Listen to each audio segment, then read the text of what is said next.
friends, welcome back to our channel. So today we are starting with a very important topic. The name of the topic is maintaining workplace safety. This is your session number 9. Okay, maintaining workplace safety, etc.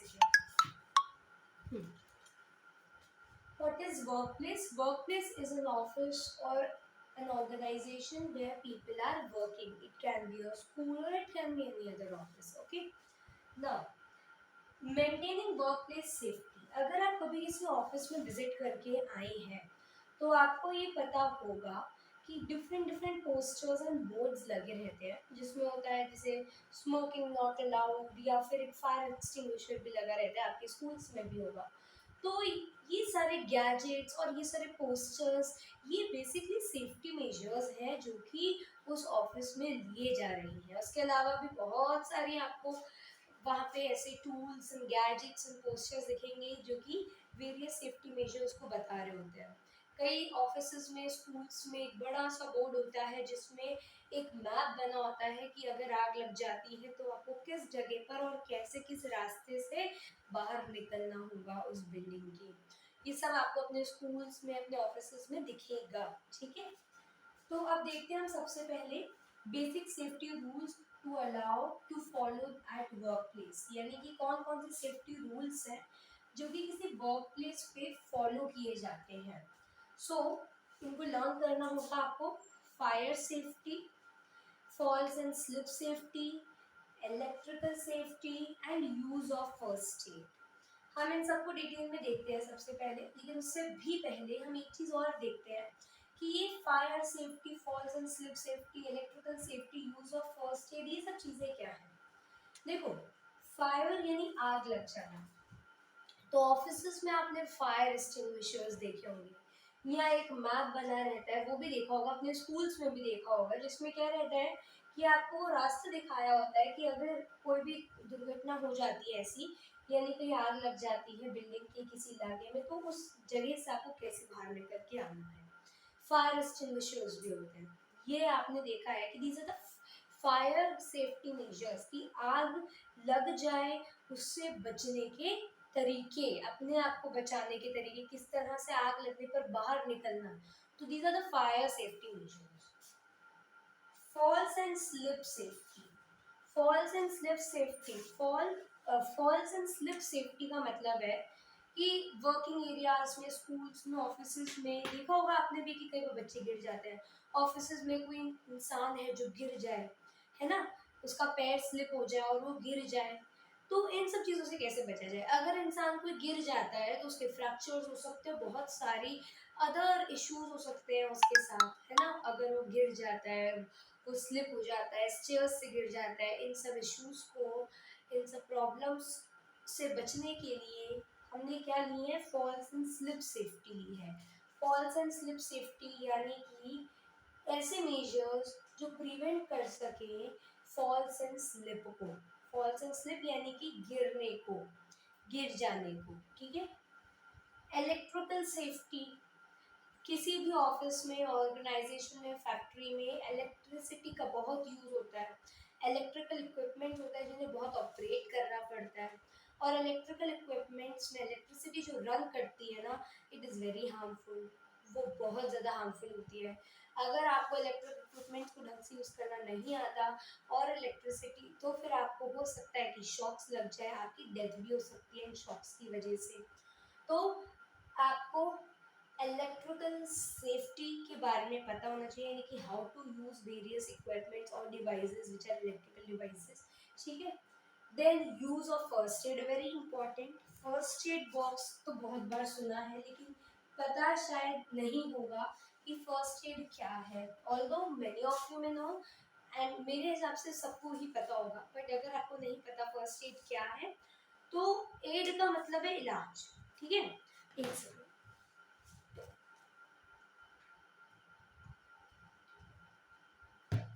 तो add का मतलब है इलाज, और first aid यानी पहला इलाज।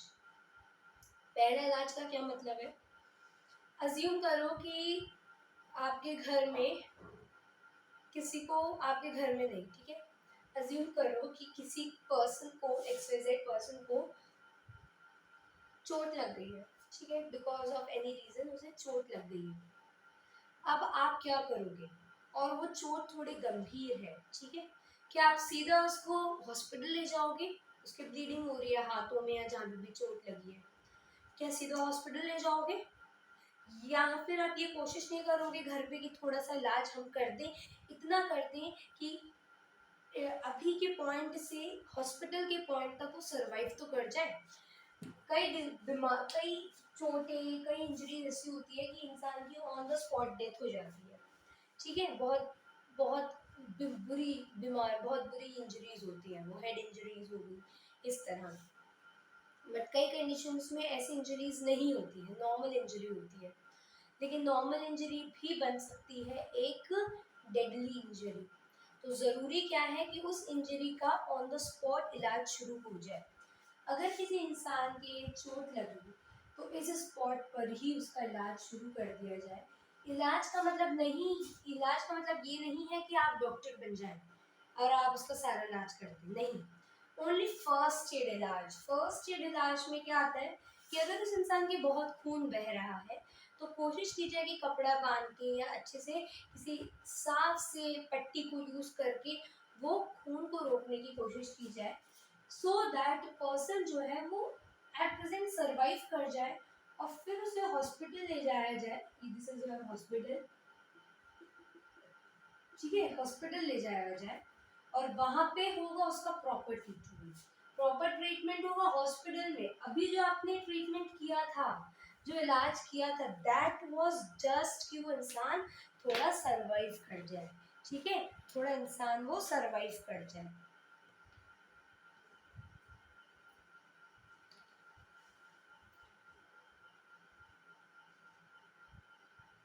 ठीक है, आगे देखते हैं।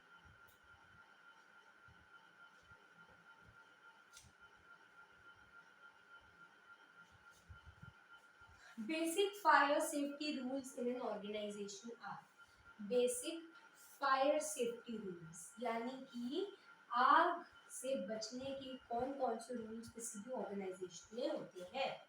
पहला, escape plans must be installed eight proper levels. Escape plans क्या होता है कि जैसे मैंने बताया, एक मैप बना दिया जाता है कि अगर इस बिल्डिंग में, इस इलाके में आग लगती है तो कौन से रास्ते से आपको उस बिल्डिंग के बाहर निकल के आना है। तो वो एक क्या हुआ, फायर एस्केप प्लान हुआ कि अगर आग लगती है तो वहाँ से एस्केप, भागने का प्लान हुआ ये। तो this is an escape plan. Escape plan का मतलब समझ में आ गया, that a proper map should be design, है ना। लोगों को वो मैप समझाओ कि किस रास्ते से आपको एग्जिट करना है, किस रास्ते से आपको बाहर निकल के आना है उस बिल्डिंग से, उस रूम से जहाँ पे आग लगी है वहां से। सो must be installed eight proper levels, okay. Second, conduct regular drills. इसका क्या मतलब है, ऐसी प्रैक्टिसेस करवाई जाती हैं कई स्कूल्स में, ऑर्गेनाइजेशंस में, जहाँ पे हमारे स्कूल में भी हुई थी, जहाँ पे बेल बजती है, एक अलग से साउंड की वो बेल होती है जो इंडिकेट करती है कि कुछ दुर्घटना हुई है, कुछ एक्सीडेंट हुआ है, फायर लग गई है, सच दैट। और उस बेल के बजते बजते ही हमको भाग के जाना होता है ना, हमको भाग के जाना होता है। और जो हमारा वो एरिया है जहाँ पे हम सबको असेंबल होना होता है, वो हमारा ग्राउंड है हमारे स्कूल का, तो वहां पर हमको भाग के जाना होता है, और दैट टू इन सेकेंड्स में हमको भाग के जाना होता है। सो वो एक ड्रिल है। ड्रिल का मतलब एक नाटक, ठीक है, एक ऐसा नाटक करवाया जाता है कि सच में कोई दुर्घटना घटी है, लाइक फायर लग गई है, तो उस केस में उतनी ही फुर्ती दिखाते हुए, उतनी ही तेजी से आपको वहां से भागना होता है। This is a fire, this is a drill, okay. और स्पेशली ये हम फायर ड्रिल की बात कर रहे हैं यहाँ पे, ओके, कि आग लगी नहीं है लेकिन ऐसा एक्ट किया जा रहा है कि आग लग गई है, और उतनी ही स्पीड से आपको भागना है और पहुंचना है अपने असेंबली एरिया में, या वो एरिया में जहाँ पे आप सबको कहा गया है टू असेंबल, ओके।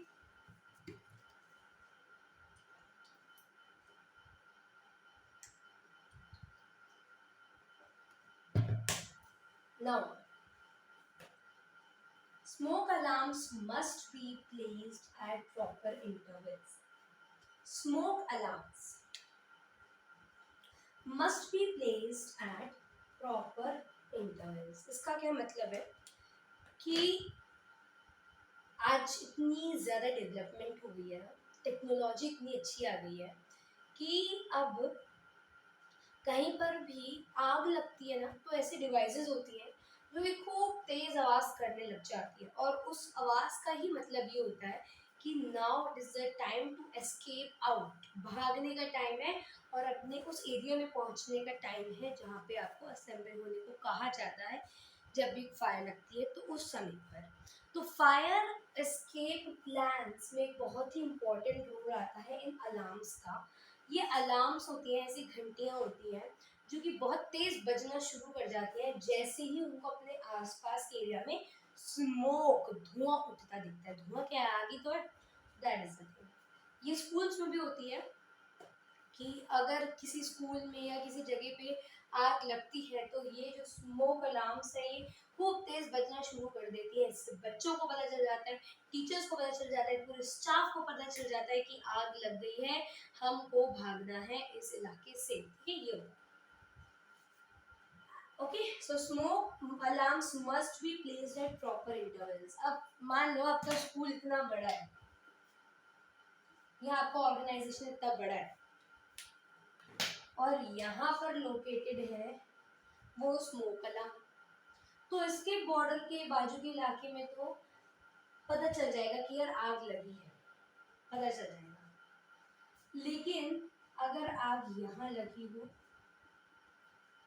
तो यहाँ के लोगों को तो पता नहीं लग पाएगा ना, यहाँ के लोगों को पता नहीं लग पाएगा, इधर के लोगों को पता नहीं लग पाएगा कि हमारे इलाके में आग लगी है। If this is the zone, then smoke alarms would work because उनकी एक रेंज होती है स्मोक अलार्म्स की कि इतनी दूरी तक का जो स्मोक है, अगर मेरे इतनी दूरी तक का स्मोक है तो मैं बजूंगी। If I am a smoke alarm और 10 किलोमीटर वो 10 मीटर दूर स्थित है कोई बिल्डिंग जहाँ पे फायर लगी है, so I will start ringing, I would start alarming। लेकिन अगर यहाँ पे कहीं लगी होगी आग, इधर कहीं लगी होगी, तो मैं कैसे काम करूँगी, मैं वर्क नहीं करूँगी, यहाँ के लोगों को पता ही नहीं चल पाएगा कि यार हमारे आसपास आग लगी है। तो स्मोक अलार्म्स को जगह जगह लगाना चाहिए, ओके, प्रॉपर इंटरवल्स। इनकी जो रेंज है, जैसे मान लो यहाँ से शुरू हुई इनकी रेंज यहाँ तक है, यानी कि अगर इस स्पॉट पे आग लगेगी तो मैं बजूंगी, लेकिन इधर आग लगेगी तो मैं नहीं बजूंगी। तो अब क्या होगा कि अगर इधर आग लगती है तो इधर भी आपको एक स्मोक अलार्म लगानी चाहिए, सो दैट इधर आग लगती है तो ये बजने लग जाए। Keep work place no smoking zone. Smoking करोगे, धुआं करोगे तो भी खतरा है, ठीक है। So this is an important point that keep work place a no smoking zone, ठीक है। Now let's see, maintenance of safety equipment must be taken care of regularly। Maintenance of safety equipments, safety equipment होते हैं जैसे कि आपके fire extinguisher. तो fire extinguishers को आपको लगाना चाहिए और उनका यूज भी लोगों को आना चाहिए। मैंने कई जगहों पे ये देखा सुना कि फायर एक्सटिंग्विशर्स तो हैं but nobody knows them how to use. So यहाँ पे आग लग जाएगी, फायर एक्सटिंग्विशर है बट कोई सब कहेंगे हमें तो आते ही नहीं से उसका नाम क्या करें इसके साथ। This is the now falls and slip safety rules. Falls and slip safety, falls and slip safety rules that means ऐसे मेजर्स, ऐसे रूल्स जो कि फॉल्स एंड स्लिप को प्रिवेंट करें। क्यों इंसान गिर जाता है, स्लिप हो जाता है उसका पैर, तो इससे उसको बहुत इंजरीज आ सकती है। इट इज इम्पॉर्टेंट कि वर्क प्लेस में एटलीस्ट आप ऐसे रूल्स, ऐसे मेजर्स लॉ जो कि बचाव कर सके आपका इन सब चीजों से। So keep the moving area clean and clutter free. Clutter का मतलब होता है बहुत ज्यादा भीड़ भड़का, अनऑर्गेनाइजेशन। फॉर एग्जाम्पल ये मेरा रास्ता है, ये रास्ता है, यहाँ पे कहीं टेबल पड़ी है, यहाँ पे कहीं चेयर पड़ी है, यहाँ पे कहीं सोफा पड़ा है, तो मैं ज़रूर गिरूंगी, मेरा पैर अटकेगा, मैं गिर जाऊंगी और मुझे चोट लग जाएगी। तो जो मूविंग एरियाज है they should be organized, they should be clean, ठीक है। Workplace must be proper ventilated to receive light, work place properly ventilated होने चाहिए, चारों तरफ से विंडोज लगी होनी चाहिए सो दैट लाइट रोशनी पहुंच सके। अब आप लोग बोलेंगे कि क्या जरूरत है, लाइट चली भी जाएगी तो जनरेटर है, इन्वर्टर्स है, they would work, they would provide us electricity, but dear all that future is very uncertain. अगर मान लो कि लाइट चली गई और जनरेटर खराब है तो उस समय पर आपके पास जो only one source of light रहेगा that would be from the sun.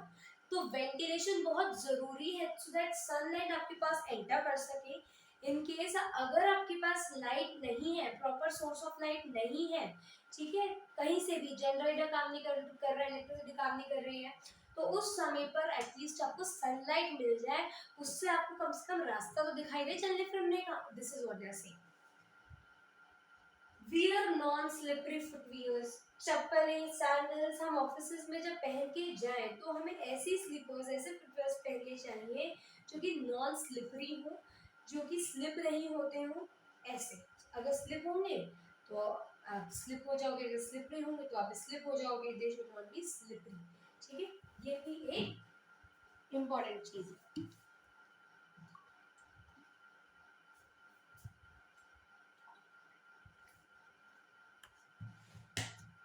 Next, floors must be clean and dry. आपने देखा होगा कि ऑफिस एरियाज में जो पोछा लगाया जाता है वहां पे जो पोछे होते हैं they are not very wet, they are moist, हल्के से गीले नहीं हो, हल्के से गीले होते हैं, मॉइस्ट होते हैं, बट नॉट वेट। अगर गीले होंगे तो कोई भी इंसान जिसे नहीं पता कि यहाँ पे पानी है, तो उस पानी थोड़ी ना दिखता है ना, वो चलेगा चलेगा आराम से और वो फिसल जाएगा और गिर जाएगा। तो जरूरी है कि जो भी फ्लोर्स हो वो क्लीन हो और ड्राई हो। ऑयल्स पे लगा कहीं तेल गिरा है, डस्ट है, तो it should be immediately clean, उसको साफ कर दो, डस्ट है या ऑयल स्पिल्स। अब यहाँ देखो, electrical safety, electrical equipment used should be approved by an organized by approved by a recognized organization। आपको आईएसआई का बात पता होगा, आईएसआई जो है एक ऑर्गेनाइजेशन है एंड रिकॉग्नाइज्ड ऑर्गेनाइजेशन जो कि इलेक्ट्रिकल इक्विपमेंट को क्या करती है, अप्रूव करती है। तो एक रिकॉग्नाइज्ड ऑर्गेनाइजेशन से, जैसे आईएसआई हो गई, इसके अप्रूव्ड जितने इलेक्ट्रिकल इक्विपमेंट है आर शुड बी यूज्ड। अगर आप किसी ऐसे ही ऑर्गेनाइजेशन जिसने अप्रूव कर दिया किसी इलेक्ट्रिकल इक्विपमेंट को वो यूज कर रहे हो तो it's not good. Workers should be trained to handle the electrical equipment safely. Workers को पता होना चाहिए कि आप इलेक्ट्रिकल इक्विपमेंट को कैसे यूज करें। Damaged and hazardous equipment should be immediately replaced। अगर आपको पता है कि इस डिवाइस में, इस इलेक्ट्रिकल इक्विपमेंट में कल वो हुआ था, शॉर्ट सर्किट हुआ था, कल चिंगारियां निकली थी, तो ऐसे डिवाइसेस को यूज नहीं करना चाहिए, ऐसे इलेक्ट्रिकल इक्विपमेंट को यूज नहीं करना चाहिए। Damage and hazards equipment should be immediately changed, should be immediately replaced। सारे ओल्ड, सारे वर्कआउट पुराने जो काम हो चुके हैं, फ्रेड खराब switches and wires should be changed immediately. Heat producing equipment, जैसे फॉर एग्जांपल ये अपन हम अपने घरों में भी देखते हैं कि समटाइम्स ना mummy what they used to do कि वो फोन जिससे हम बात करते हैं उसको गैस के पास रखती है, गैस में वर्क कर रही हो और फोन को पास रख के चला रही हूँ। सो this is not safe, this is very very unsafe, बहुत अनसेफ है। क्योंकि जो भी आग प्रोड्यूस हो रही है फ्लेम में, और जो आपका डिवाइस है दैट इज फोन, एक इलेक्ट्रिकल डिवाइस है, तो इलेक्ट्रिकल डिवाइसेस को हमसे दूर रखना चाहिए उन चीज़ों से जो आग प्रोड्यूस कर रही है। It is very important to know this thing, ठीक है। सो इस बात का आपको अपने घर पे भी ध्यान रखना चाहिए और वर्क प्लेसेस पे भी रखना चाहिए। Then heat producing equipment should be kept away from the electric equipment। Take care that circuit should not be overloaded। जो सर्किट्स हैं उन पे ओवरलोडिंग नहीं करनी चाहिए। एक सर्किट है उसको 10 चीजों से नहीं कनेक्ट कर देना चाहिए आपको। ओवरलोडिंग का पता है ना आपको मतलब क्या होता है? So that is what they mean. Switch off and unplug the electrical appliance before cleaning them. जब हम क्लीन करते हैं इलेक्ट्रिकल डिवाइसेस को तो हमें कभी भी उनको खुला नहीं रखना चाहिए, इट इज वेरी हार्मफुल। कई बार हमने ये देखा है कि हम क्या करते हैं, प्लग लगा रखा है लेकिन स्विच ऑफ कर रखा है, तो हम पानी से उसको साफ कर दे रहे, it is very very unsafe. वैसे तो पानी से कभी साफ ही नहीं करना चाहिए स्विच बोर्ड्स एंड ऑल को, लेकिन अगर आप कर भी रहे हो थोड़ा साफ उन्हें, तो आपको प्लग भी हटाना चाहिए, केवल स्विच ऑफ नहीं, प्लग भी हटाओ। दैट इज वाई एग्जाम में ये पॉइंट जरूर डालना दैट स्विच ऑफ, ठीक है। अनप्लगिंग is also very important the electrical appliance before cleaning them. What is first aid? First aid क्या होता है ये मैं आपको बता रही थी। फर्स्ट एड यानी पहला इलाज। सो फर्स्ट एड क्या है? इमीडिएट असिस्टेंस है। I have highlighted it. Immediate assistance का मतलब है that is immediate service, immediate care या care that is provided to the injured, जिसको चोट लगी है उसे इमीडिएट सर्विस या जो इमीडिएट असिस्टेंस दी जाती है to save the life, so that उस इंसान की जिंदगी बच सके। अगर आप उसे इस पॉइंट से, अगर आप उसे यहाँ पे जैसे मान लो उसकी इंजरी हुई है तो आप उसे हॉस्पिटल ले जा रहे हो, बीच में आपने उसका कोई इलाज नहीं किया, उसके जो खून आ रहा है उस तक को नहीं रोका, तो क्या होगा, यहाँ तक पहुँचने में ही वो मर जाएगा, ब्रॉड डेड डिक्लेयर हो जाएगा। लेकिन अगर आप उसका यहीं से इलाज शुरू कर देते हो तो यहाँ तक पहुँचने तक वो सर्वाइव करेगा और यहाँ हॉस्पिटल में उसको प्रॉपर इलाज भी मिलेगा इंजर्ड को जिसको चोट लगी है, और इस तरह से बहुत चांसेस हो जाते हैं कि वो इंसान बच जाए, ठीक है। सो first aid is the immediate assistance provided to the injured to save the life and minimize health loss till the proper aid or facility is provided. First aid क्या है? Immediate assistance, immediate service है provided to the injured to save the life, उस इंसान की जिंदगी बचाने के लिए, और minimize health loss यानी कि उस इंसान की हेल्थ और डिग्रेड होती जाए, इससे बेहतर है कि आप उसका इमीडिएट इलाज कर दो टिल द प्रॉपर एड और फैसिलिटीज प्रोवाइडेड। प्रॉपर एड और फैसिलिटी तो उसको मिलेगा हॉस्पिटल में, लेकिन उससे पहले अपनी तरफ से आपको थोड़ा इलाज कर देना चाहिए। But one thing, do not become a doctor. खुद डॉक्टर उस समय पर नहीं बन जाना चाहिए, ओनली उतना ही इलाज करना चाहिए जितना जरूरी हो।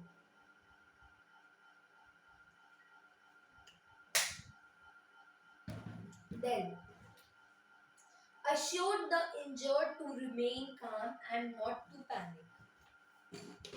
जिसको चोट लगी है ना इंसान को, वो बहुत घबरा जाता है कि अब क्या होगा, अब मैं तो मर ही जाऊंगा, है ना।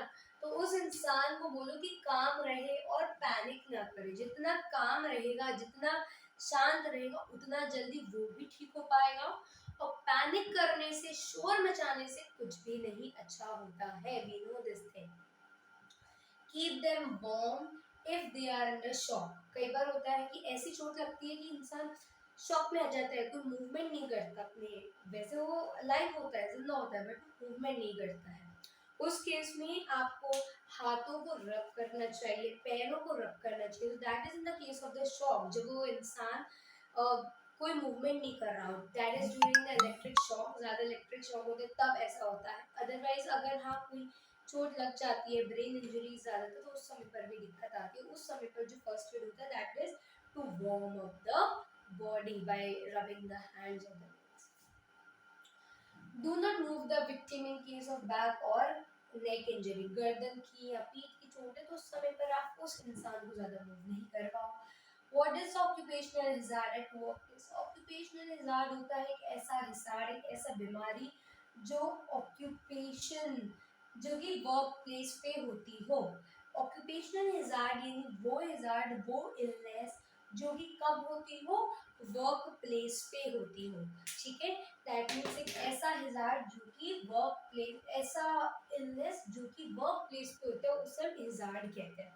An occupational hazard is the illness one may acquire due to occupation.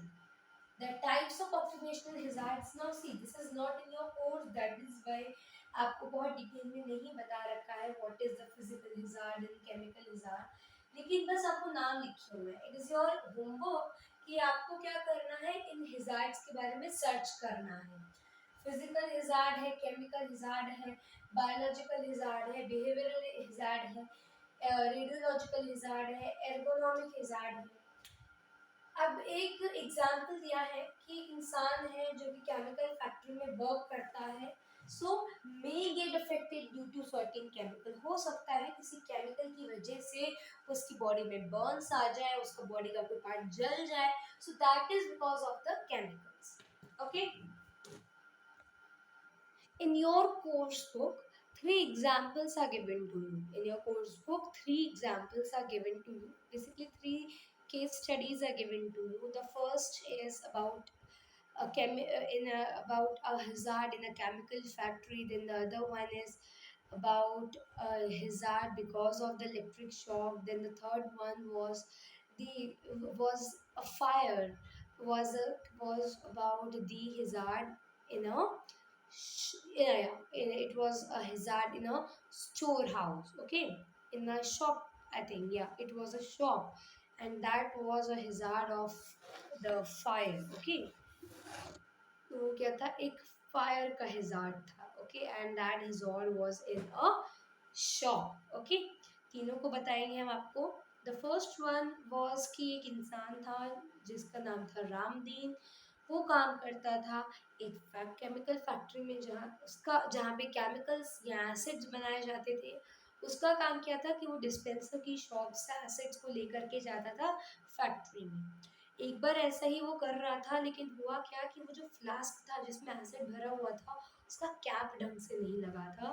वो सारा का एसिड उस पर स्पिल कर जाता है. उसका नेक, उसका लोअर फेस, उसका एक हाथ भी जो है वो जल जाता है. बर्न्स कहते हैं हम जिसको, वो चीज़ हो जाती है. एक दूसरा एग्जाम था, that was case study part 2, the case study 2. उसमें आपको ये दे रखा था कि एक इंसान है जो कि गार्डनर है, ठीक है, और वो पानी दे रहा है पौधों को. तो पानी देते हुए उसको शॉक लगता है और वो मर जाता है. इलेक्ट्रोक्यूटेड का मतलब होता है कि मर जाना बिकॉज ऑफ इलेक्ट्रिक शॉक. ऐसा होता है. इन्वेस्टिगेशन की जाती है तो उसमें पता चलता है कि वहाँ पे एक जो नाइट लैम्प है, तो उसमें 220 वोल्ट का एक वायर है जो कि बाहर आ चुका है, और जिसमें नंगा जो करंट है वो दौड़ रहा है. Bare current is flowing. तो इस चीज़ की वजह से जब उसमें पानी डाला, जो पानी is a good conductor, what is a good conductor, तो उसे क्या हो गया, शॉक लग गया. थर्ड दे रखा है कि एक दुकान थी जिसमें एक कमरा था, एक स्टोर रूम था, जहाँ पे गार्बेज एंड प्लास्टिक की सारी गंदगी फैली रहती थी. तो ज़्यादातर उसको क्लीन कर दिया जाता था, एक दिन उसे क्लीन नहीं किया गया. तो एक इंसान ने एक वर्कर ने उस शॉप के स्मोक किया, और जो सिगरेट का जो सिगरेट होती है जो डिस्कार्डेड बेकार हो जाती है, जो कि यूज हो जाती है, जिसमें आगे चिंगारी लगी रहती है, उसे फेंका. उसको फेंकने पे क्या हुआ कि बहुत गर्मी थी उस दिन, तो वो इग्नाइट हो गई, गर्म हो गई, और पूरा का पूरा स्टोर हाउस जल गया, और दुकान को बहुत नुकसान हुआ. बैक एरिया जो था उस दुकान का बहुत नुकसान. This was the 3 case studies. Thank you.